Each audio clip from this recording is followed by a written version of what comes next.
body movements and joints.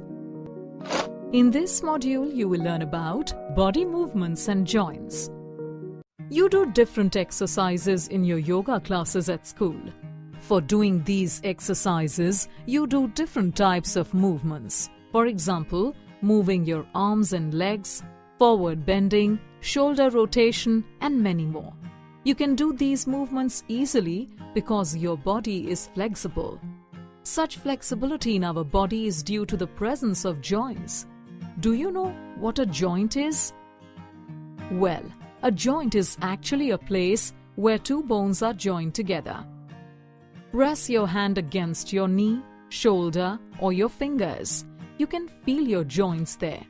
Not all joints allow movements. On the basis of whether the joint helps in the movement or not, these joints can be categorized into two types: immovable and movable. The immovable joints are the joints that allow no movement of the body parts. These are also called fixed joints. Such joints are found in the skull. Except the joints present in the skull, all other joints found in the body are movable. Movable joints are the joints that help in the movement of the body parts. Movable joints are further of four different types. They are hinge joint, ball and socket joint, pivot joint, and gliding joint. Let us learn about these joints one by one. Let us first learn about the hinge joint. A hinge joint is very similar to a door hinge. You can see that the door hinge allows the opening and closing of the door in two directions. Similarly, a hinge joint in the body also allows the movement in two directions, that is, forward and backward, or upward and downward. The elbow and knee joints are the two examples of the hinge joint. Let us now learn about the ball and socket joint. In the ball and socket joint, the end of one bone acts like a ball. This bone fits into another bone, which acts as a socket. Hence, the joint is called the ball and socket joint. This arrangement allows easy movement of the body parts in all the directions. The hip joint and shoulder joint are the two examples of the ball and socket joint.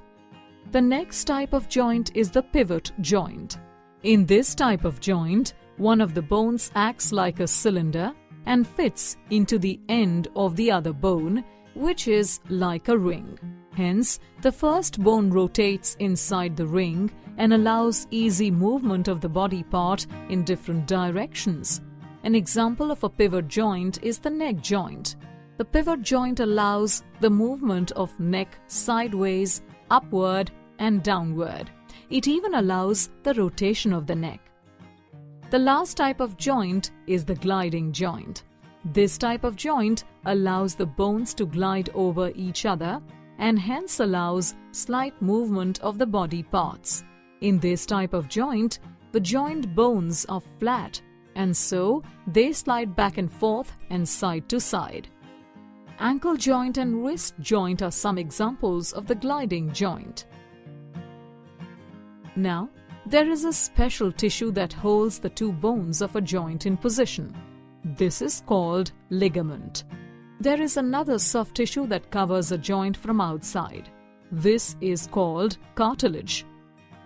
The bones are not visible from outside. So, in case of an injury, doctors use X-rays to check any damage of our bones. X-rays are the special rays that help to create the image of bones using radiations. Let's recap. A joint is a place where two bones are joined together. Joints can be categorized as movable and immovable joints. The immovable joints or the fixed joints are the joints that allow no movement of the body parts. Movable joints are the joints that help in the movement of the body parts. Hinge joint, ball and socket joint, pivot joint, and gliding joint are the four types of movable joints.